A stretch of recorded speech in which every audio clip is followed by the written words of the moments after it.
पिछली बारी मैंने थोड़ा सा एवोल्यूशन के बारे में पढ़ाया था। एक दो क्वेश्चन जो है आते हैं तो आप उसे कर पाओगे।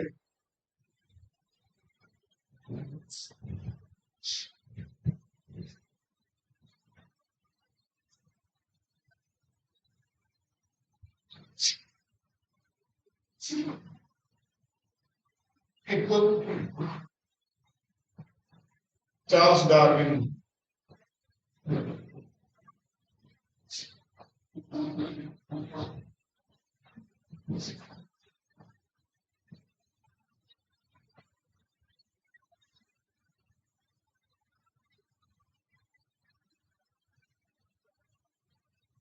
दूसरा कौन सा है ध्यान नहीं आ रहा। डार्विन चला Lamarck.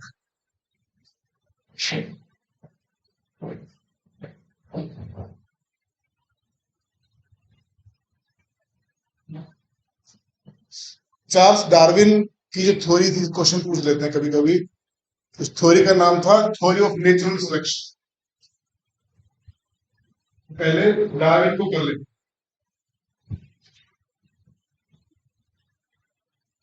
Theory of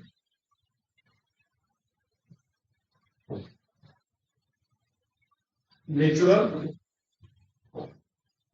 selection,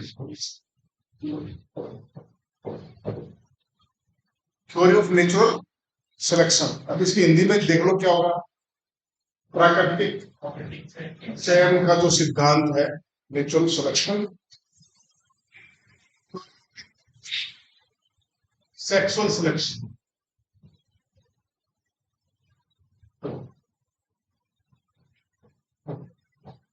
theory of sexual selection.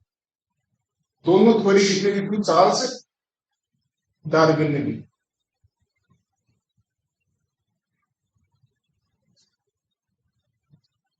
अगर ये हिंदी बनाने की कोशिश करो, आप समझो कि जीवन में पहली बार इन चीजों को सीख रहे हो, और जिस भी भाषा में सीख रहे हो उसी भाषा में आपके माइंड में ये हमेशा रहना चाहिए। ठीक है। Theory of natural selection. Natural selection का मतलब क्या है? ज्यादा इसमें एक ध्यान रखना है कि डार्विन की थ्योरी नेचुरल सिलेक्शन की है। एक उसका नाम और याद रखना पड़ेगा। जिस जहाज पे बैठ के उसने यात्रा की थी, बीगल मेरे ख्याल में था, है ना?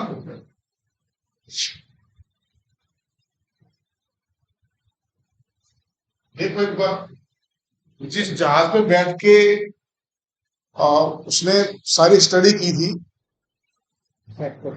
देखो बीगल है शायद। 2 बजे का टाइम कर दिया है, ठीक है। तो सब लोग जो है 2 बजे के हिसाब से, और मुझे अभी आज से ध्यान रह जाएगा क्या है।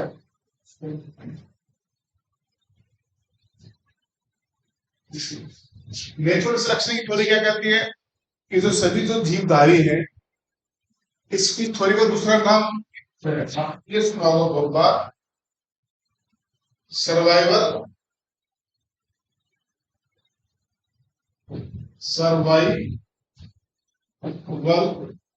Of fittest. Survival of fittest. Survival का मतलब जिंदा रहना। सर्वाइवल का मतलब इस दुनिया में जिंदा रहना, अपने आप को जिंदा रखना ही सर्वाइवल। इस टेस्ट में सर्वाइव कब तक रहोगे? जब तक मेहनत करते रहोगे। ये आपका जो टेस्ट है पीसीएस या आईएएस का, ये बहुत अच्छा एग्जाम्पल है थ्योरी ऑफ नेचुरल सिलेक्शन का। इस एग्जाम में वही सर्वाइव करेगा जो सबसे फिट होगा। इस रेस में वो जीतेगा जो फिट होगा। मान लो 1000 आईएएस बनाने हैं, मान लो 100 या 500 आईएएस बनाने हैं, और 10 लाख लोग हैं। तो 10 लाख लोगों में से 9,90,000 जो भी कुछ है, यानी कि 500 कम कर लो, उतने लोग तो उसमें से निकलेंगे ना। तो सर्वाइव का मतलब यहाँ पे कौन लोग आईएएस बनेंगे? जो लोग फिट हैं। आप लोगों का नया हो क्या आप? हाँ, इसमें है सिलेक्शन या ऐसे ही?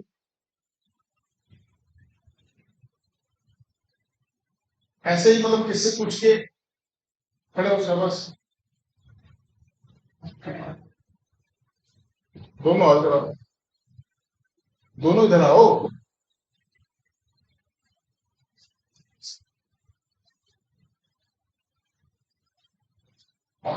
मैं ये पूछ रहा हूँ आपसे कि किससे पूछ के क्लास में आए थे, या क्या मतलब 15 दिन में सुनते सकते ऐसी कैसे फर्स्ट ईयर में तो क्लास से अभी अभी आया हूँ मैं, आज ही आए थे पहली बार।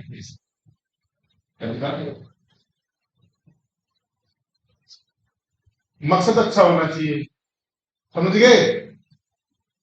क्या समझे? Intention should be good. तो सर्वाइव, वो सर्वाइव फॉर द फिटेस्ट का मतलब क्या है कि वो लोग सर्वाइव करेंगे जो सबसे फिट हैं। और फिट का मतलब क्या है? यहाँ पे इंटेलिजेंस है, वर्क है, स्ट्रेटजी है। और ऐसे 100 लोग दौड़ और 10 लोग दौड़ रहे हैं, एक नंबर पे कोई आएगा, 9 नहीं आएंगे। तो उसके मसल पावर, उसकी मेहनत, उसका खान पान, उसके तौर तरीके आपको फिट बनाते हैं। Fit, survival for the fittest का मतलब क्या है? जो वातावरण के अनुसार अपने आप को सबसे अच्छे से ढाल लेते हैं, वो फिट है। फिट का मतलब ये भी है कि जो अपनी नेक्स्ट जनरेशन को, जैसे मान लो एक हाइपोथेटिकल सिचुएशन हरियाणा की लगा। अब हरियाणा में 861 फीमेल्स हैं 1000 मेल्स के ऊपर। और सपोज करो हरियाणा में क्लोज कंपार्टमेंट बना दिया जाए कि हरियाणा के लोग उससे शादी करेंगे। तो 1000 में से वो 861 लोग बच्चे कौन होंगे जिनकी शादियां होंगी? और बाकी जो जितने बच गए डिफरेंस आ रहा वो कौन होंगे? तो वहां पे सिलेक्शन होगा कि नहीं होगा? वहां पे एक सिलेक्शन होगा कि भाई लड़का ये होना चाहिए, ये होना चाहिए, ये होना चाहिए, सिलेक्शन हो गया। क्योंकि फीमेल्स की संख्या कम, सेक्स रेशियो कम है, कभी समस्या आएगा। तो वहां पे मेरे कहने का मतलब है कहीं भी तो वो वो सरवाइव नहीं कर पाए, वो उस कंपटीशन में जिंदा नहीं रह पाए। चाहे वो नौकरी का कंपटीशन था, चाहे वो कैसा भी कंपटीशन, जो जो घर वालों के लोगों के पैरामीटर्स पे खड़े नहीं कर पाए। तो मेरे कहने का मतलब थ्योरी ऑफ नेचुरल सिलेक्शन का मतलब दूसरा फिटेस्ट। इस ये थ्योरी इस नाम से भी आ सकती है कि सर्वाइवल फॉर द फिटेस्ट का सिद्धांत जो है, जो सबसे ज्यादा फिट है वही जिंदा रहेंगे, वही कंपटीशन में निकलेंगे, वही दुनिया में जिंदा रहेंगे। तो नेचर के अंदर प्लांट्स हैं, एनिमल्स हैं, उनका एक प्लांट का दूसरे प्लांट से कंपटीशन है, किसके लिए? धूप के लिए, न्यूट्रिशन के लिए। तो वही प्लांट जिंदा रह पाएगा जो दूसरों से कॉम्पीट कर पाएगा। ऐसे बहुत सारे एनिमल्स हैं, वही एनिमल जिंदा रह पाएंगे जो अपने आप को सबसे खुश रखेंगे। वही शेर जिंदा रह पाएगा जो सबसे तेज दौड़ेगा, जो सबसे अच्छा शिकार करे। बूढ़ा शेर होने के बाद लोग उसका उसके झुंड में कोई वजूद ही नहीं रह जाएगा। तो बिल्कुल ऐसे ही कि आपके घर में आपके दादाजी वगैरह, एक आध घर को छोड़ दिया जाए अच्छे में, तो सिर्फ और सिर्फ शोकेस रहते हैं कि उनको उनकी कोई से नहीं होती। अगर उन्होंने कह दिया कि ये काम नहीं होगा, जरूरी नहीं है कि वो नहीं है। लेकिन एक जमाने में वो कह देते थे तो हो जाता था, लेकिन आज वो कह देते हैं तो हो ना हो तो नहीं। ठीक है, लीगल भी। Yes sir. एक बुक भी लिखी है उन्होंने, the voyage of the beagle, 1839 में इसके ऊपर। जिस जिस जहाज पे उन्होंने यात्रा की थी, ये जीके को क्वेश्चन है। उस जहाज का नाम था बीगल, और उसने उस यात्रा का नाम लिखा था यात्रा वॉयज ऑफ बीगल। बी क्या है? B A Y.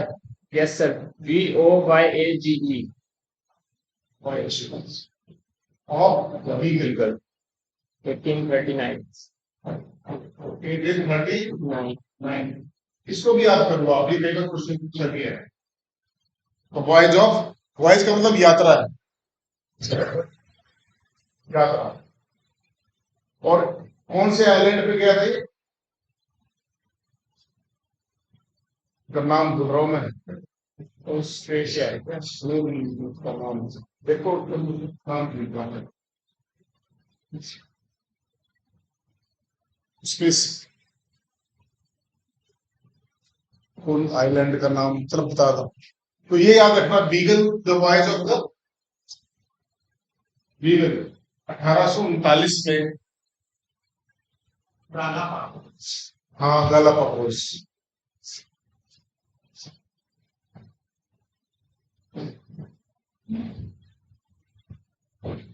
Galapagos island,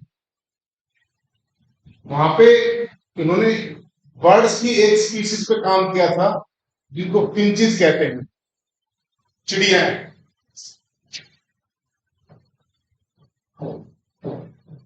finches, ये चिड़ियों की एक प्रजाति है। गालापागोस आइलैंड पे उन्होंने,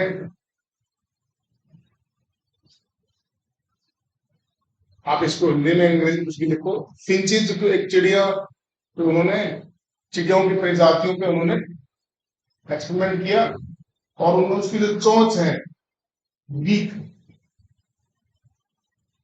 उस पर स्टडी किया। किसी की लंबी, किसी की चौड़ी, किसी की छोटी।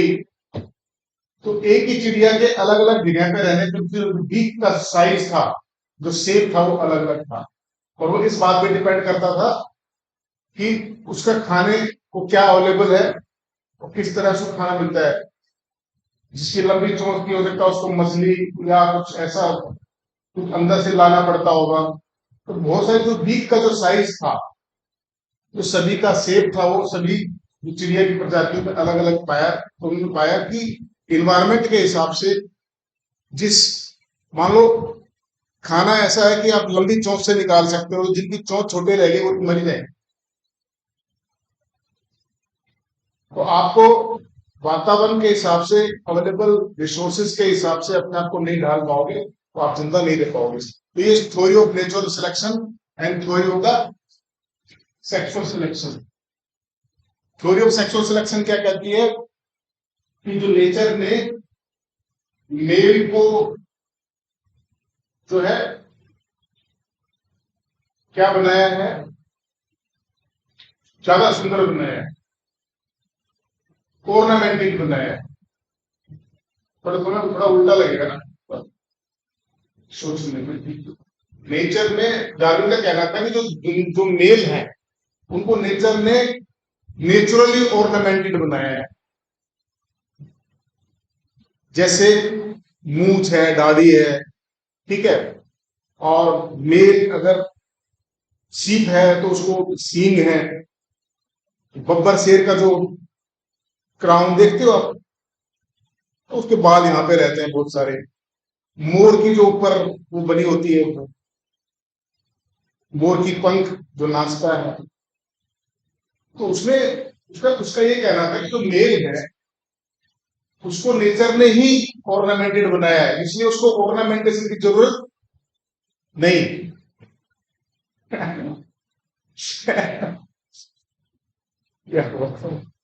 ये समझ गया मैं क्या कहना चाहता।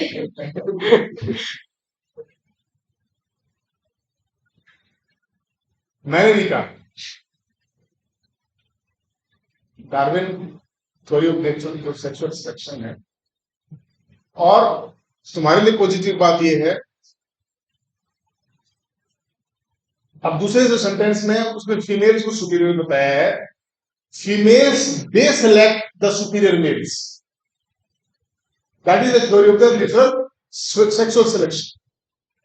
आपको नेचर ने सुंदर बनाया है। अब देखो ये सोसाइटी में जो हो रहा है उसका ठीक उल्टा हो रहा है। लड़के सुंदर लड़कियों को सिलेक्ट करते हैं, लेकिन नेचर, डार्विन के हिसाब से क्या है कि नेचर में जो फीमेल्स हैं दे सिलेक्ट द सुपीरियर मेल्स। तो अब जो अपने समाज में जो हो रहा है, क्योंकि सामाजिक रूप से लड़कियां नहीं करती हैं, तो उनका जो काम है उनके फादर करते हैं। On the behalf of them, they select the superior males for their daughters, कमाई में अच्छा हो, हाइट अच्छी हो, सब कुछ ठीक हो, घर बार अच्छा हो, सब चीजें अच्छी हो, तो सुपीरियर मेल्स को चुनते हैं। देखो डायरेक्ट फीमेल नहीं चुनती है उनके, क्योंकि नेचर में, क्योंकि हम सोशल हैं और सोशल समाज का ढांचा अलग है, तो नेचर के अंदर क्या होता है, वहां पे सीधा कंपटीशन है। तो जो झुंड में सबसे ताकतवर मेल होगा उसको सब कुछ हासिल हो, और उस झुंड में जो भी कमजोर मेल होगा he will be not selected by the females। तो ये थ्योरी ऑफ सेक्सुअल सिलेक्शन है। लामार्क की जो थ्योरी है उसका नाम लिखो, theory of the use and disuse of the organs. Lamarck की थ्योरी का नाम क्या है? Theory of use and disuse.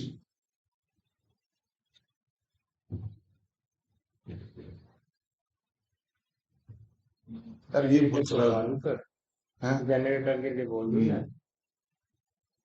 Use and disuse मतलब लामार्क ने क्या कहा एवोल्यूशन में, कि जिसने जिस अंग को जितना उपयोग किया है उतना ज्यादा विकसित हो गया है। उसने जिराफ की गर्दन का एग्जाम्पल दिया। जो जिराफ की लंबी गर्दन है उसके पीछे, और उसके पीछे उन्होंने क्या कहा कि जिराफ ने अपनी गर्दन को बहुत ज्यादा यूज किया है। ठीक है, ऐसे ही जैसे अगर आप डंबल करोगे तो आपके मसल्स स्ट्रॉन्ग हो जाएंगे। आपका राइट हैंड ज्यादा ताकतवर होता है, अगर आप राइट हैंडेड हो तो आपके राइट हैंड ज्यादा ताकतवर होता है as compare to your left hand. क्यों? You use your right hand more. तो उन्होंने कहा कि जिस ऑर्गन का सबसे ज्यादा उपयोग हुआ है वो सबसे ज्यादा विकसित हुआ है। लेकिन ये थ्योरी जो है हमेशा सत्य नहीं होगी। ये थ्योरी के बहुत सारे, उसने क्या किया कि अगर ये जेनेटिक ही होता तो उसने क्या किया, चूहों की, बाद में एक्सपेरिमेंट किया, चूहों की पूंछ काटी गई, और चूहों की पूंछ काटने के बाद कई जनरेशन तक ये स्टडी किया गया, लेकिन कई जनरेशन के बाद भी बिना पूंछ का चूहा पैदा नहीं हुआ। इसका मतलब ये था कि यूज एंड डिसयूज जो और की थ्योरी है वो हमेशा सही नहीं है कभी। और ना ही जिराफ की जो गर्दन है वो इस कारण लंबी है, उसके जेनेटिक रीजन से। तो लामार्क की थ्योरी को बाद में नकार दिया गया, क्योंकि लामार्क की थ्योरी जो है बहुत सारे चीजों पे फेल कर गई। उसने कुछ एग्जांपल के तौर पे, आपकी बॉडी के अंदर कुछ ऑर्गन्स ऐसे हैं जो वेस्टिजियल है, जैसे आपके अपेंडिक्स जो आपकी बॉडी में है, जिसमें कभी कभी किसी को प्रॉब्लम्स हो जाती हैं तो उसको ऑपरेशन करवा के निकालना पड़ता है। तो बहुत जनरेशन पहले हो सकता है वो अपेंडिक्स यानी कि वो आपकी जो एलिमेंट्री कैनाल है, ठीक है, उस एलिमेंट्री कैनाल का एक हिस्सा है जो कभी किसी, कितने साल पहले मनुष्य किसी न किसी फॉर्म में उसका उपयोग रहा होगा, लेकिन आज मनुष्य में शरीर में उसका कोई उपयोग नहीं है। वो एक वेस्टिजियल ऑर्गन के रूप में पड़ी हुई है। तो कभी कभी उसमें कुछ खाना वाना फंस जाता है, इन्फेक्शन हो जाता है, तो अपेंडिक्स का भयंकर वाला पेट में दर्द उठता है, और फिर उसका आपको लोगों को इलाज करा के बाहर निकलवानी पड़ती है। तो उसने कुछ एग्जाम्पल वेस्टिजियल ऑर्गन्स के भी दिए। तो आप ये भी ध्यान रखना है, ये जूलॉजी में क्वेश्चन आ सकता है वेस्टिजियल ऑर्गन का। वेस्टिजियल का मतलब क्या है? जिनका उपयोग किसी बहुत पीढ़ियों पहले रहा हो सकता है, लेकिन आज के डेट में उन ऑर्गन्स का कोई भी उपयोग नहीं। ठीक है, नहीं आ रहा है ना? बोल दिया मैंने सर, चला रहे हैं जनरेटर चलाना है बस।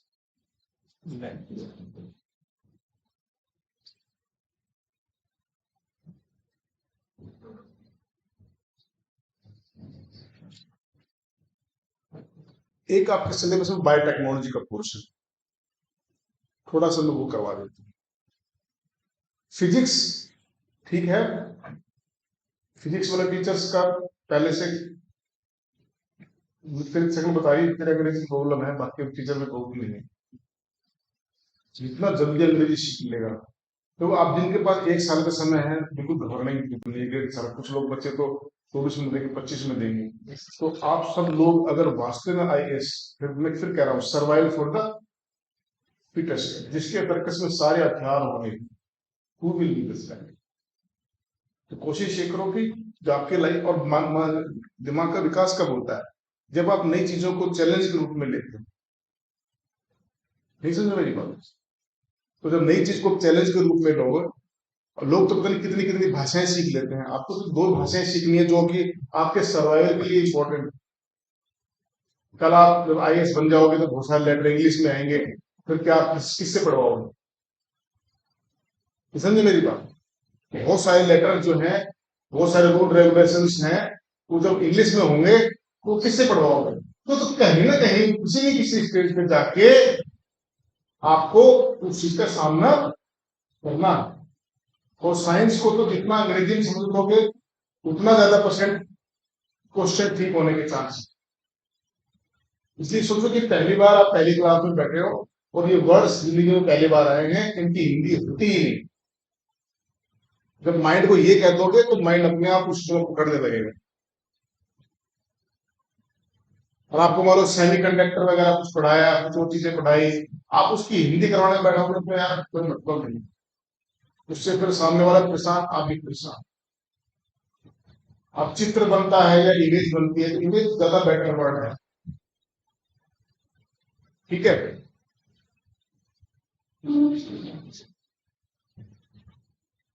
इसका यार इन्वर्टर का साल है, आज मैं आऊंगा।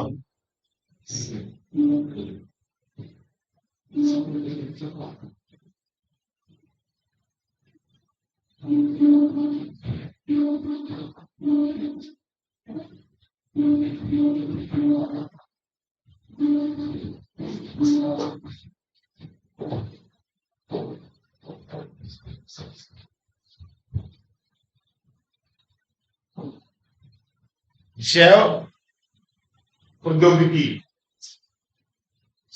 बायो मीन्स टेक्नोलॉजी मीन्स तकनीकी, जैव तकनीकी। 21st सेंचुरी जो है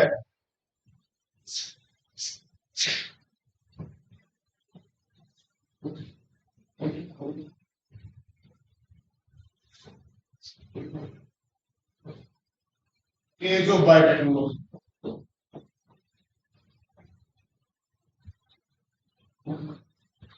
इस सदी जो है ये जो बायोटेक्नोलॉजी है, देखिए बायोटेक्नोलॉजी पे 1980 के दशक के बाद, 70 के दशक के बाद बहुत काम था।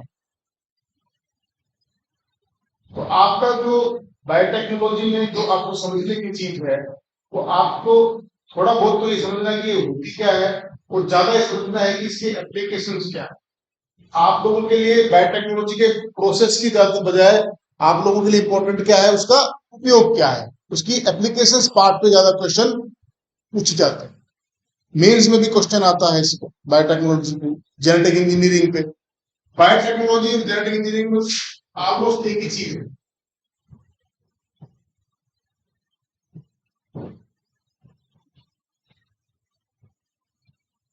बायोटेक्नोलॉजी और जेनेटिक इंजीनियरिंग जो है ऑलमोस्ट एक ही चीज।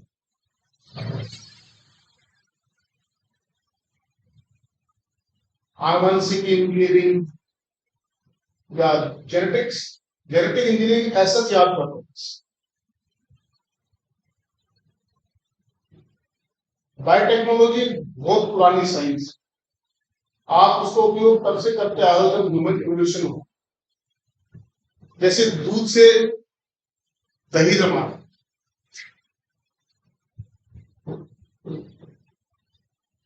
कर्ड, कर्ड का मतलब दही, दूध से दही बनना भी बायोटेक्नोलॉजी। जो आपकी माए, आपकी दादी श्री कृष्ण की एज से काम करते हैं। श्री कृष्णा वाले को तो दही का सबसे बड़ा रोल है। मतलब ऐसा लगता था कि दही के अलावा उनको कुछ अच्छा ही नहीं लगता था। मैया मोरी मैं नहीं माखन खाए, मतलब दही से इसका प्रास। ठीक है, इसका मतलब ये 5000 साल पहले अगर महाभारत वैसे हुए हैं तो 5000 साल तक तो ये आप कह ही सकते हो कि हम जो माइक्रो ऑर्गेनिजम्स हैं, यानी कि सूक्ष्म जो जीव हैं, उनको 5000 ईयर बैक से यूज करते आ रहे हैं। दूसरा बायोटेक्नोलॉजी का यूज किया है फर्मेंटेशन,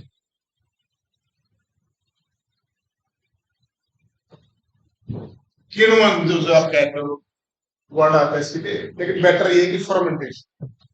फर्मेंटेशन का मतलब सड़ने से है एकदम। फर्मेंटेशन का मतलब किसी चीज को अगर हम फर्मेंट करते हैं, बहुत साधारण सी भाषा में, आप जो जलेबी के लिए जो वो बनाते हैं मैदा, एक रात पहले जो भिगोते हैं, उसमें ईस्ट को डालते हैं। एक संजाई होती है जो मार्केट में मिलता है मिक्सचर, वो उस ईस्ट को डालते हैं, खमीर, जो खमीर उठाना है वही फर्मेंटेशन। तो बेकरी इंडस्ट्री जो है, तो चलो नहीं है मान, लेकिन जलेबी जब से बन रही है या जलेबी जैसी चीज तब से बन रही है, तब से हम जो है सूक्ष्म जीवों का उपयोग कर रहे हैं अपनी फूड इंडस्ट्री में।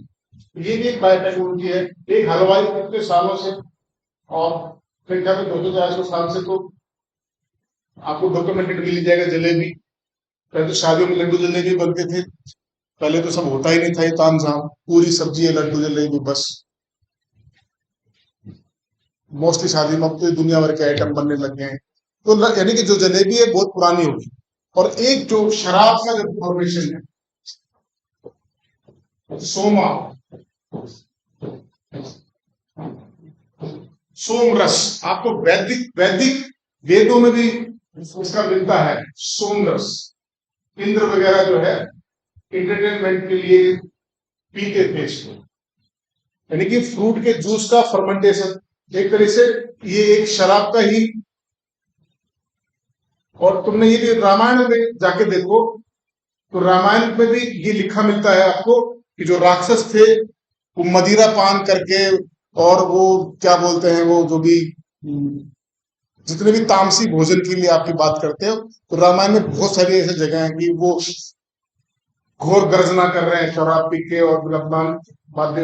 इसका मतलब शराब जो बन रही थी वो रामायण काल में भी, वैदिक काल में तो डॉक्यूमेंटेड है ही, रामायण काल में भी जो है, रामायण में भी इसका जिक्र आता है कि जो राक्षस लोग थे वो जो है मदिरा सेवन करते। इस तरह देवता जो लोग होते हैं वो मदिरा सेवन नहीं करते हैं। तो आप थोड़ा रिलेट कर सकते हो इस चीज से कि मदिरा जो सेवन जो है वो कौन लोग करते हैं। तो सोमरस, जो मधुरा, ये जो बनता, ये भी एक तरह से शराब है, और ये भी फर्मेंटेशन से ही बनती है। इसका मतलब फर्मेंटेशन की टेक्नोलॉजी जो है हमें इतनी साल पहले भी हमें पता था। तो ये तो हो गई एक एंशियंट बायोटेक्नोलॉजी, पुरानी बायोटेक्नोलॉजी। अब हमने क्या किया, इन सब चीजों को नए तरीके से करना शुरू किया। एक जो है पौधों को लेबोरेटरी के अंदर पैदा कर सकते बिना बीज के, उसको आप टिश्यू कल्चर कहते हैं।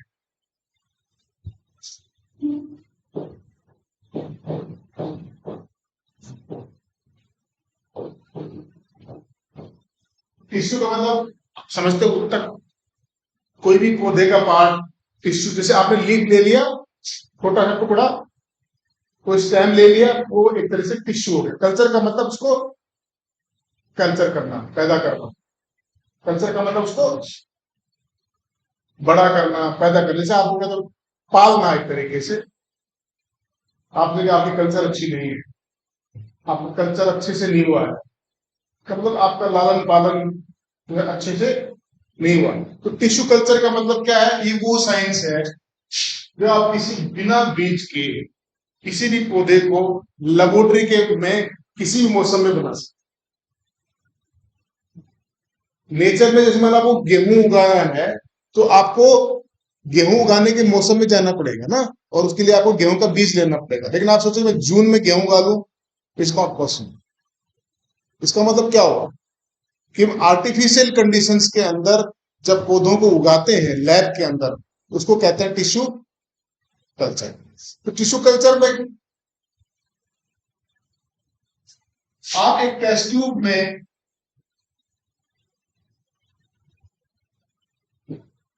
जो पौधों को जमीन में जितने पोषक तत्व मिलते हैं, बोर्नविटा देखा है बच्चों का हॉर्लिक्स बोर्नविटा, जब आप उसको पढ़ोगे तो उसमें बहुत लंबी लिस्ट लिखी मिलती है, आयरन, उसमें आयरन फलाना ढिमकाना, अरे कि वो सब लेते हैं तो आपको वो सब चीजें मिल रही, तो आपको मान लो आयरन पालक से मिल रहा है, तो आपको बोर्नविटा में ऑलरेडी उसको डाल दिया है। तो अगर आप पालक नहीं भी खाओगे या कोई ऐसी चीज नहीं खाओगे जिसमें आयरन होता है, तो आपने सप्लीमेंट के रूप में, जैसे एमवे के प्रोडक्ट्स आते हैं, सुना है एमवे का? एमवे सुना है? एमवे कंपनी है अमेरिकन, बहुत महंगे प्रोडक्ट्स हैं उनके। पहले वो मेंबर बना के बेचते, अब तो कम हो गया है। तो उनके जो सप्लीमेंट्स हैं बच्चों के लिए, आप प्रोटीन पाउडर फलाना ढिमकाना, तो सबसे महंगे जो है ना, और वो कहते हैं ऑर्गेनिक है ये, तो सबसे वो मार्केट में नहीं मिलते हैं, तो वो उनके लिए स्पेशली वो लेना पड़ता था। आप डाल के देखो तो एमवे, तो आपको निकल आएगा। बहुत महंगे प्रोडक्ट्स होते हैं, आम आदमी की पहुंच से थोड़ा सा बाहर होता है। तो उनके प्रोडक्ट्स हैं, मान लो उन्होंने अब टैबलेट दे दी कि ये टैबलेट जो है मल्टीविटामिन टैबलेट है, इसको खाने के बाद आप कुछ ना खाओ तो सारे वाइटामिन आपको मिल जाएंगे। तो ऐसे ही पौधों को जो जो जमीन में मिलता है, वो सारा हमने आर्टिफिशियली एक पाउडर बना लिया, और उस पाउडर को हमने एक मीडियम होता है, आगर आगर एक जेली लाइक होता है, उस जेली में मिला के उसको एक टेस्ट में भर दिया, यानी कि अब इसमें वो सब है जो पौधों को जब पानी जो जमीन में मिलता है। और आप ये लीफ है, इस लीफ में एक छोटा सा टुकड़ा काट के इसमें रख दो, तो लेबोरेटरी के अंदर इस लीफ से पूरा पौधा बन गया। इसको टिश्यू कल्चर कहते हैं। आप उसको अंदर आर्टिफिशियल लाइट मिलेगी, एयर कंडीशन मिलेगा, उसमें जब इसको बंद करते हैं तो बिल्कुल ऐसी कंडीशन में करते हैं कि बाहर से कोई कॉन्टामिनेशन नहीं है। कॉन्टामिनेशन का मतलब बिल्कुल ऐसे लगा लो जैसे ऑपरेशन थिएटर की तरह। ऑपरेशन थिएटर में आपको सब पहन के भेजते हैं, जूते निकलवा के भेजते हैं, वो इसीलिए भेजते हैं कि आपकी बॉडी के साथ कोई भी माइक्रोब्स अंदर चला गया तो जो जिसका ऑपरेशन होगा उसको दिक्कत हो सकती है। जैसे ऑपरेशन थिएटर होता है, ऐसे टिश्यू कल्चर लेबोरेटरी होती है। उस टिश्यू कल्चर लेबोरेटरी के अंदर हम जो पौधे का पार्ट लेते हैं उसको पहले साफ करते हैं केमिकल्स से, ताकि उसमें जितने भी वायरस हैं, बैक्टीरिया हैं, फंजाई, वो मर जाए। क्योंकि अगर वो साथ आ गए तो पौधे के अंदर पौधा जो है खराब हो जाएगा, इन्फेक्टेड बंद होगा।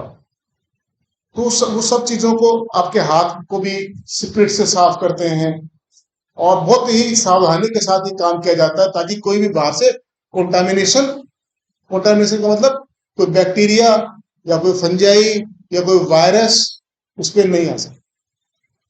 फिर उस पौधे को उगाते हैं, जब पौधा थोड़ा बड़ा हो जाता है उसको लाके सोइल में रख देते हैं। तो आप इस वक्त उस पौधे की तरह हो जो टिश्यू कल्चर लेबोरेटरी में पल रहा है, क्योंकि आपको नहीं पता कि आप जो कपड़े पहन रहे हैं कहां से आ रहे हैं, और जो घर जाके खाना खाओगे वो कैसे आता है।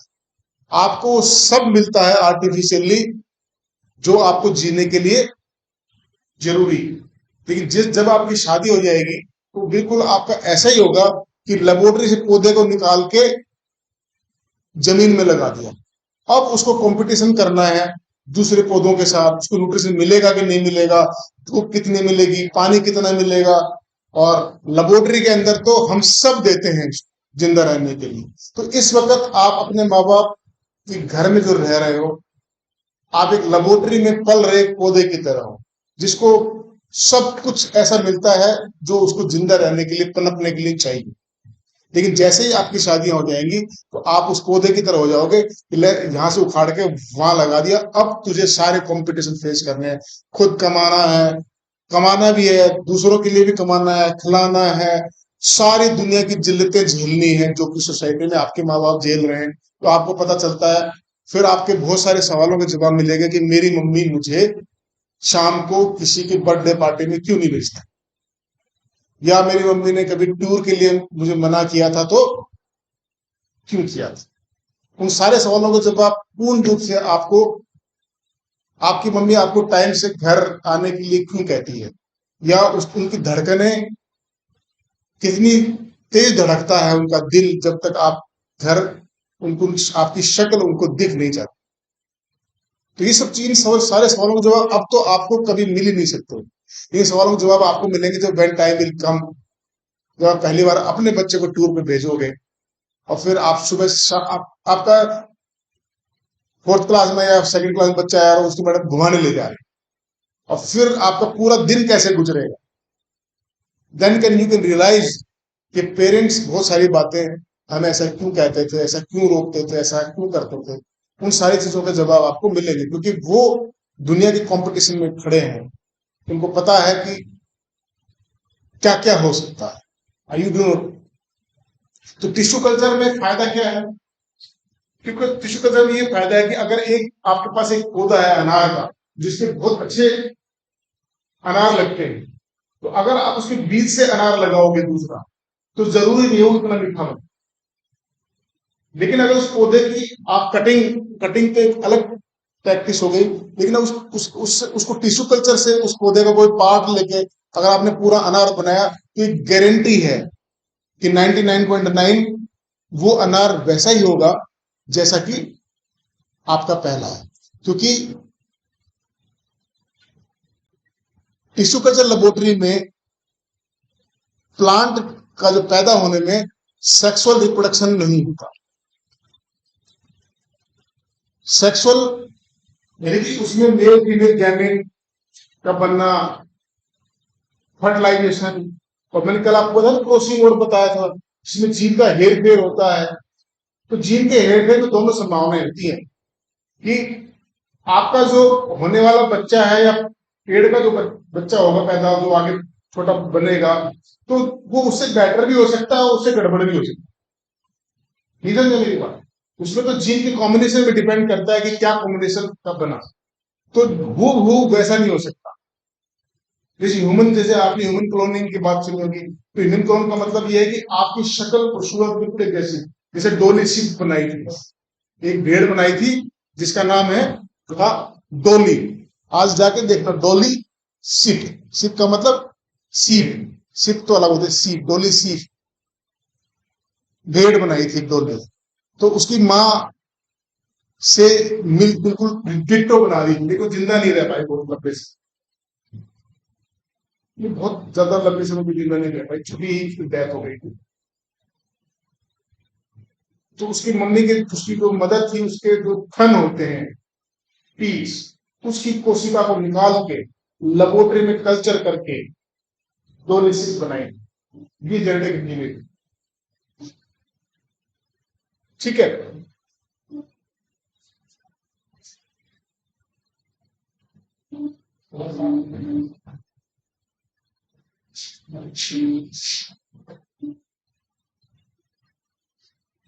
उन्होंने क्या किया, मैंने आपको एक बताया था, जो आपकी बॉडी की सेल्स, आपकी बॉडी की कोई भी सेल निकालो, उसमें क्रोमोसोम की संख्या 46 लिखी, छोड़ के स्पर्म एंड ओवम, स्पर्म और ओवम में 23 मिलेगी। मान लो स्पर्म है इसमें 23, ये ओवा है इसमें 23, इनके मिलने के बाद फर्टिलाइज के बाद क्या बनता है, जाई कोर्निया, मैंने पहले ही बताया था। तो इसमें 46 क्रोमोसोम हो गए। ठीक है। अब ये अब इस 26 क्रोमोसोम हो गए, इस 46 से इंसान बनेगा आगे। जो बच्चा होता है छोटा बॉल की तरह जायगोट बनता है, उस बॉल के अंदर बहुत सारे डिवीजन होते हैं, वो बॉल फिर बड़ा बन जाता है, फिर उस बॉल में से ऑर्गन्स बनना स्टार्ट होते हैं। अब उन्होंने क्या किया, ये सब एनिमल में भी यही खेल होता है। अब उन्होंने सेक्सुअल रिप्रोडक्शन को हटाना था, तो क्या किया उन्होंने, ये जायगोट किया और इस जायगोट का न्यूक्लियस निकाल दिया, खाली कर दिया। क्या किया, जायगोट लिया और जायगोट का न्यूक्लियस निकाल दिया। अब न्यूक्लियस में क्या होता है, केंद्रक जिन्हें मैं बताया था, उसमें 23 क्रोमोसोम मदर से आए थे, 23 फादर से आए थे, दोनों का जीन का हेरफेर हुआ था। अगर उससे अगर नई भेड़ बनती तो उस भेड़ में उसकी मदर जैसे हूबहू नहीं हो सकती थी, क्योंकि उससे हाइट ज्यादा भी हो सकती थी, उससे ज्यादा दूध देने वाली भी हो सकती थी, उससे कम हाइट की भी हो सकती थी, बहुत सारे चांसेस थे। तो अब वो चाह रहे थे कि बिल्कुल वैसा हो, तो उन्होंने क्या किया, जो उसका थन था उससे एक सेल निकाली, और थन के सेल में भी 46 क्रोमोसोम होते हैं उसके न्यूक्लियस में, क्योंकि बॉडी में कैसे भी निकाल लो।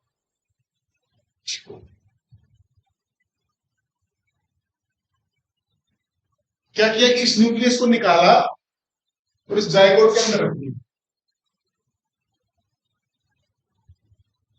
अब जीन का वही कॉम्बिनेशन है जो मदर का था, यहाँ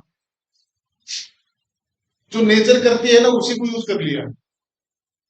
सेक्सुअल रिप्रोडक्शन के बाद जो 46 क्रोमोसोम बनते हैं जायगोट में, वो वाले को हटाए और मदर के एग में, जायगोट में ये 46 जो उसके थन से निकले थे वो न्यूक्लियस में लगा। अब जायगोट में क्या चाहिए, इसको 46 क्रोमोसोम चाहिए। अब इसके डिवीजन के बाद जो भेड़ बनेगी वो उसकी मदर जैसी ही बन जाएगी, क्योंकि उसमें जो जो 46 के 46 क्रोमोसोम कॉम्बिनेशन वही है जो उसकी मदर का है। लेकिन उससे मान लो सेक्सुअल रिप्रोडक्शन से करते तो ये दूसरे पार्टनर से भी तो 26 क्रोमोसोम आते, तो जो क्रोमोसोम आते वो भेड़ का चीजों को बदल जाते। तो इसमें एक्चुअल में क्या है, इसको बोलते क्लोनिंग। तो जो मदर बनी वो ऐसे ही ह्यूमन के साथ भी, उस समय 2000 की बात है, तो बिल क्लिंटन प्रेसिडेंट थे, तो उस समय दुनिया में एक काफी चला था कि ह्यूमन क्लोनिंग में काम हो रहा है। तो उन्होंने सारी लेबोरेटरीज को बैन कर दिया अमेरिका में, सबको फंड करना बंद कर दिया जिन पर शक था, तो वो प्रोग्राम बंद हो गया। अदरवाइज तो आप इंसान की कोई दिक्कत बहुत हो जाती, फिर तो आप किसी का भी क्लोन बना लो, कुछ भी कर लो, जो फिल्मों में दिखाते हैं, तो वो जो होता था पूरी सोसाइटी डिस्टर्ब हो जाती। तो ह्यूमन क्लोनिंग को उन्होंने बंद कर दिया, और बस एक तरह की क्लोनिंग को परमिशन दी, इसको बोलते थेराप्यूटिक क्लोनिंग।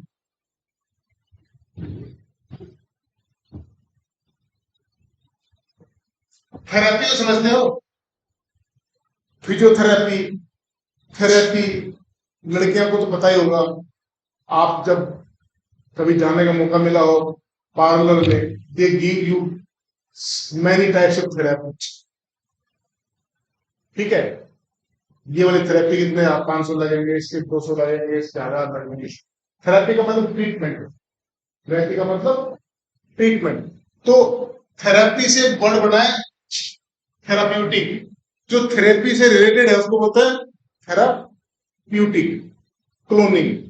हाँ, इतना कर दिया। अगर आप जैसे स्किन को कल्चर करना चाहो कोई दिक्कत नहीं है, जैसे मान लो एक आदमी 90% जल गया, अगर आपको उसकी बॉडी में से स्किन निकाली और उस स्किन को आप लेबोरेटरी में क्लोन करके बड़ा बना सकते हो, तो उस इंसान पे वो स्किन लगा सकते, क्योंकि अगर दूसरे की स्किन लगाई तो उसकी बॉडी जो है उसको रिजेक्ट कर दे। इसीलिए जो इंसान जलता है उसकी बॉडी पार्ट, तो जो बचे हुए बॉडी पार्ट है वहां से स्किन को ग्राफ्ट लिया जाता है, और वो स्किन जो है उसको लगाई जाती है। अगर कोई मान लो 90% जल गया तो उसकी बॉडी में स्किन बची नहीं, कहां से लोगे। तो अगर स्किन का कल्चर किया जा सकता हो तो अच्छी बात है। किसी का हार्ट का कल्चर कर लो, किसी का लीवर का कल्चर कर लो, तो कोई प्रॉब्लम नहीं है। किडनी का अगर कल्चर से नहीं ले सकते तो बहुत अच्छी बात है। यानी कि ट्रीटमेंट के लिए क्लोनिंग की जरूरत पड़े तो कोई प्रॉब्लम नहीं है, किसी भी चीजों पर काम चल रहा है, लेकिन अभी तो ऐसा कुछ हार्ट वार्ट बना नहीं पाए। इसीलिए आजकल जो बड़े लोग होते हैं, जो बच्चा जब पैदा होता है तो उसका अम्बिलिकल कोड निकलता है जिससे बच्चा मदर से जुड़ा रहता है, होता है ना। जिसको काट के अलग करते हैं नर्सेज, ठीक है, उसको अम्बिलिकल कोड बोलते हैं। उस कोड की जो सेल्स होती हैं वो ऐसी सेल्स होती हैं, उनको हम कैसी सेल बोलते हैं, वो सेल से आप कोई बॉडी पार्ट बना सकते हो। तो लोग उसको क्या करते हैं, लेके और उसको जमा करवा देते हैं लेबोरेटरीज के अंदर, बहुत लो टेम्परेचर पे, -80 डिग्री पे, तो वहां पे वो सुरक्षित रहता है। तो बैंक ऐसे बने हुए हैं, तो अगर उसको कोई जेनेटिक डिजीज हो जाए, उसके अम्बिलिकल कोड की सेल्स को निकाल के, कुछ भी निकाल के उसकी बॉडी में उस चीज को ट्रांसफर कर सकते हो। ऐसा सब चल रहा है। और एक जो क्वेश्चन आपके आएगा जीन थेरेपी की,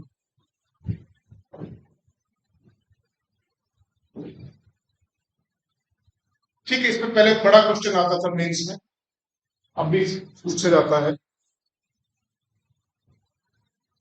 तो क्लोनिंग कैसी अलाउड है?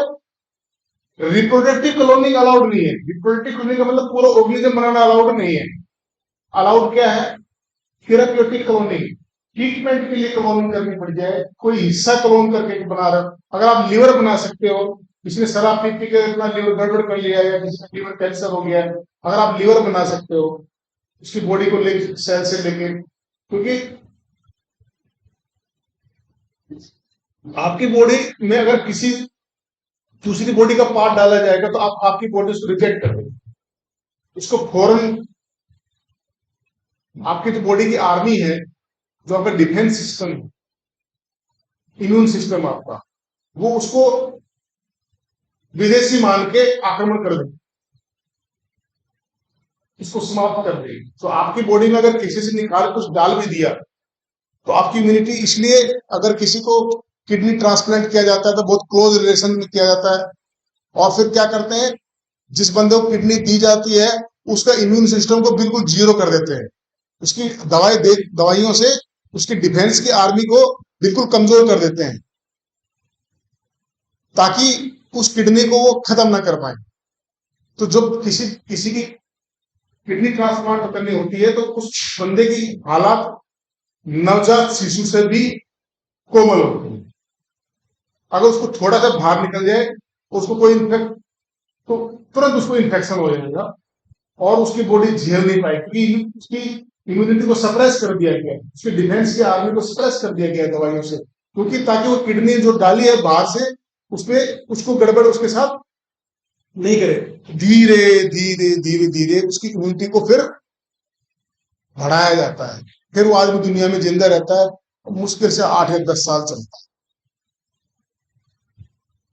तो धीरे धीरे धीरे उसकी खुद की बॉडी जो है उस किडनी को अपनी जो बाहर से आई थी उसको डैमेज करना शुरू कर देती है। किडनी ट्रांसप्लांट के बाद भी महीने के 30-35 हजार रुपए की दवाई, मतलब जीवन ना दे तो, मतलब ऐसा ना से ना हो तो ठीक है, क्योंकि घर वाले भी एक आम आदमी हो जो 30-35 हजार रुपए, और जिसकी किडनी निकली है वो भी खाएगा दवाई जब तक जिंदा रहे, तो दोनों ही खाते रहते हैं। तो उस परिवार का तो कचुम्बर निकल जाता है, अगर वो परिवार ऐसा है जो मध्यम वर्गीय परिवार है, तो वो तो दवाइयों में ही, और फिर दोनों की उम्र जो है कम हो जाती है। तो 8 7 10 साल भले अपने आंखों के सामने देखने के लिए लोग करते हैं, लेकिन कामयाब नहीं हो पाता। तो थेराप्यूटिक क्लोनिंग तो अलाउड है, लेकिन रिप्रोडक्टिव क्लोनिंग जो है वो नॉट अलाउड। बस जेनेटिक इंजीनियरिंग में बस एक ही काम होता है कि एक ऑर्गेनिज्म का जीन निकाल के दूसरे में भेज देना, ठीक है।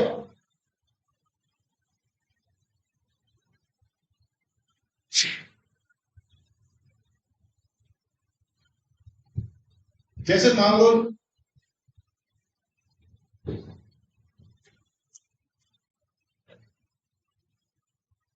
सहारनपुर इस मामले में दिखा है, आगरा में नहीं जाती थी, आगरा इतनी इतनी लाइट नहीं, यहाँ लाइट है ना एक तरीके से। अरे कल ये बोर्ड बगल में लगवाएंगे, क्योंकि सर इसका वही लगवा देने इन्वर्टर पे तुरंत लगवा दो। अरे वहां फिजिक्स से बहुत दूर से आ रहा है। एक वायर है बस। जो मैं कह रहा हूँ समझ में आ रही है चीजें, लिख लो बेटा कहानी को। मेंस में तो जो सुना है उसको प्रोसेस करके लिखना ही है। Once you understand the things you can write in your own language. किताबों से पढ़ के ना समझ में आनी। जो साइंस के बच्चे वही नहीं समझ पाते, आर्ट्स वालों के लिए तो बहुत डिफिकल्ट है। तो मैं जो आपको ये चीजें पढ़ा रहा हूँ, मैं बहुत माइंड को सोच के कि एक बच्चा जो आर्ट्स का है उसको कभी इन चीजों का नहीं ज्ञान है, वो कैसे सीखे।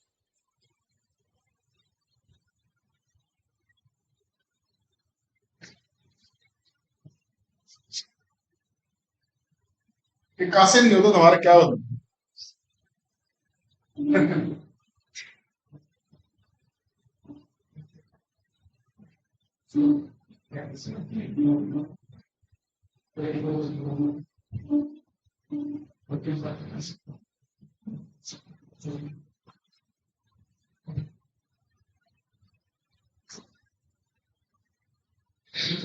ये एक बैक्टीरिया है, ठीक है। इसमें भी डीएनए होता है।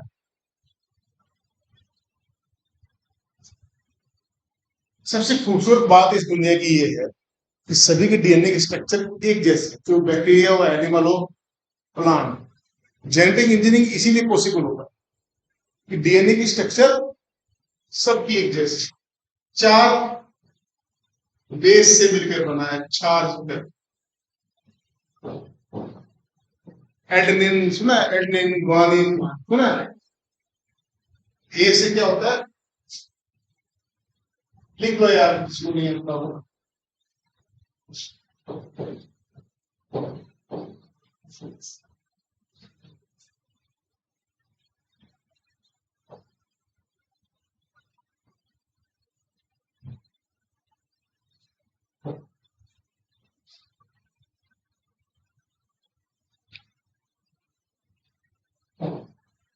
चार बेसिस हैं, चार जो आप कहते हैं, न्यूक्लिक अम्ल हैं, जिनसे डीएनए मिलके बना। तो इन चारों से मिलकर डीएनए बना, ठीक है।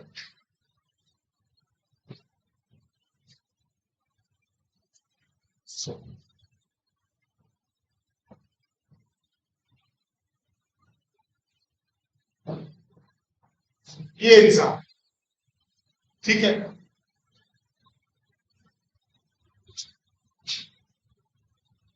अगर एक जीन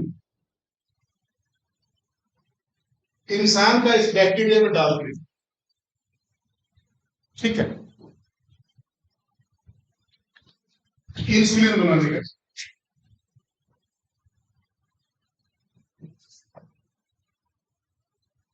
बैक्टीरिया को इंसुलिन की जरूरत ही नहीं होती, इसमें इसलिए इंसुलिन बनाने का जीन बैक्टीरिया में नहीं होता। इंसान के अंदर इंसुलिन कहां बनता है? पैंक्रियाज में। कहां बनता है? ये भी नोट करो, इंसुलिन कहां बनता है इंसान में?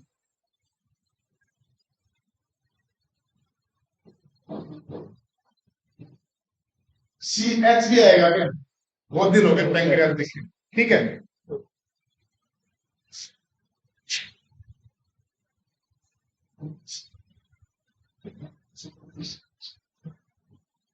चलो बात, चलो मैं पढ़ा रहा था। मैंने आपसे कहना कि दुकान में लोग गई हूँ।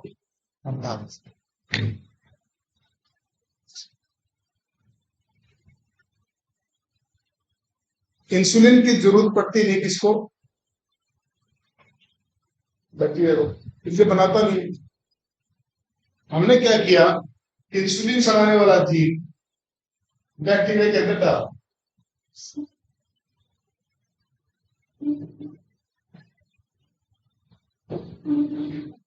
मान लीजिए जीन था और यहाँ पे डाला बैक्टीरिया। डालने का तरीका है, मैंने बिल्कुल एक तरीके से ऐसे ही किया है। ये वाला जो इंसुलिन का जीन था, यहाँ मैंने डाला। अब ये बैक्टीरिया भी इंसुलिन बनाना शुरू कर दे, क्योंकि इसमें हमने वो जीन डाल दिया, वो डीएनए डाल दिया जो इंसुलिन बनाता। ठीक है, बैक्टीरिया 30 मिनट में 2 बन जाए। एक बैक्टीरिया 2 बनने में कितना टाइम लगता है? 6 मिनट। आप सोचो कितना तगड़ा वाला ग्रोथ है। 2 बने 2 से 4, 4 से, मतलब इनकी जो ग्रोथ होती है वो कैसी होती है? एक्सपोनेंशियल। इसलिए आपकी बॉडी में कोई इन्फेक्शन होता है तो बहुत जल्दी 2-4 दिन में आपको दिखना शुरू हो जाता है, क्योंकि बैक्टीरिया ग्रोथ हो जाता है। अब ये बैक्टीरिया इंसुलिन बनाना शुरू कर देगा, इससे अब इसकी इंसुलिन की बैक्टीरिया को हम पालते हैं, ऐसे बैक्टीरिया को, तो इससे अब इंसुलिन निकाल सकते। 1980 से पहले जिसको डायबिटीज हो जाती थी उसको मरना ही पड़ता था अगर वो अमीर आदमी नहीं, क्योंकि इंसुलिन इतनी महंगी थी कि आम आदमी इंसुलिन, क्योंकि बहुत सारे जानवरों को मार के उनके पैंक्रियाज से बहुत ही कम मात्रा में इंसुलिन निकल पाता था। जानवरों को मारा जाता था, उनके पैंक्रियाज से इंसुलिन निकलता था बहुत कम मात्रा में, और वो इंसुलिन उसी को मिलता था जिसकी जेब में सब ठीक ठाक पैसा हो। एक बड़ा आदमी पैसे से बड़ा आदमी था वो जिंदा रह सकता, तो डायबिटीज से बहुत लोग मर गए। फिर क्या किया? जेनेटिक इंजीनियरिंग की मदद से हमने इंसुलिन का बैक्टीरिया में डाल के बैक्टीरिया को बनाना शुरू कर दिया। अब बैक्टीरिया के तो कुछ पैसे नहीं लगते हैं, क्योंकि जल्दी बैक्टीरिया बढ़ता है तो इंसुलिन का प्रोडक्शन बहुत लार्ज स्केल पे किया जा सकता है। और आज जो है इंसुलिन इसी की वजह से इतना सस्ता हो गया कि आम आदमी की पहुंच में इंसुलिन। सोचो अगर जेनेटिक इंजीनियरिंग ना हो तो आप आज जो इंसुलिन के इंजेक्शन कोई आम आदमी ले सकता है, वो कभी इंसुलिन नहीं ले सकता। ऐसा कोई भी जीन जिसमें किसी फॉरेन जीन को डाल दिया गया है, उसको एक, इसमें पहले इंसुलिन का जीन नहीं था ना, अब इसमें इंसुलिन का जीन आ गया ना। अब ये जो बैक्टीरिया हो गया, इस बैक्टीरिया को कहते हैं जीएम बैक्टीरिया।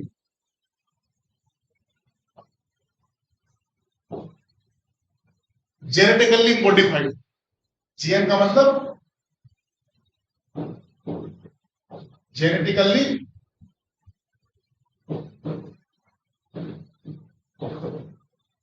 मॉडिफाइड। जैसे आप क्वेश्चन आपका ये भी है कि जीएम क्रॉप्स क्या होती है? जीएम क्रॉप्स, जीएम का मतलब जेनेटिकली मॉडिफाइड।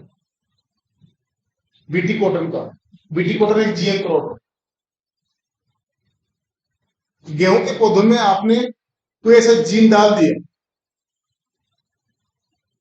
जो किसी रोग को रोकता है, तो वो अब जेनेटिकली मॉडिफाइड हो।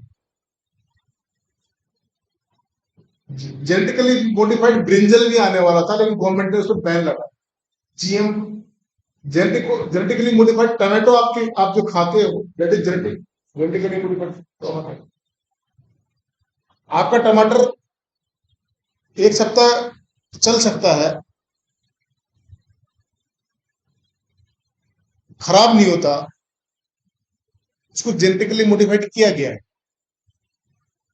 ताकि उसकी पैकिंग के दौरान उसका डैमेज कम हो। और शेल्फिंग कैपेसिटी, शेल्फिंग का मतलब यहां पे शेल्फ का मतलब अलमारी से है, जो आप जिसको कोई चीज रखते हैं उसको शेल्फ बोलते हैं। और शेल्फिंग वर्ड का मतलब क्या है? किसी चीज को रखने की कैपेसिटी। किसी भी चीज को कितने दिन तक सही सलामत रख सकते हो, वो उसकी शेल्फिंग क्वालिटी होती है। एक टमाटर अगर 10 दिन ठीक रह सकता है तो वो उसकी शेल्फिंग क्वालिटी है। एक टमाटर जो 2 दिन में खराब हो जाएगा, उसकी शेल्फिंग क्वालिटी अच्छी नहीं है। जो 10 दिन तक रखा जा सकता है वो उसकी शेल्फिंग क्वालिटी बेटर है, इसको जेनेटिकली मॉडिफाइड किया, तब जाके वो टमाटर जो है कितने लंबे समय तक आपके पास चलता है। तो ऐसे इसको आप जेनेटिकली इंजीनियर्ड बैक्टीरिया भी कह सकते हो और जेनेटिकली मॉडिफाइड बैक्टीरिया। तो जिसके नाम के आगे जीएम लगा दोगे, इसका मतलब उसमें किसी दूसरे जीव का डीएनए मौजूद है। मैं कहूं कि जीएम मेज मक्का, इसका मतलब उस मक्का में किसी दूसरे जीव का कोई जीव मौजूद है, ठीक है। मैं कहूं जीएम माउस, तो इसका मतलब उस माउस में किसी दूसरे ऑर्गेनिज्म का जीन जी, ठीक है।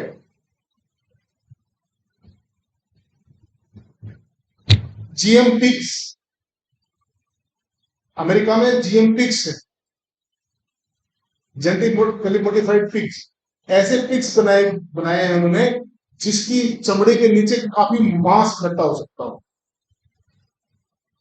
तो उनसे ज्यादा मात्रा में मीट निकल सकता, थिक एंड एडेपोज लेवर की लेयर उसकी स्किन के अंदर बनती है कि एक जो पिग है,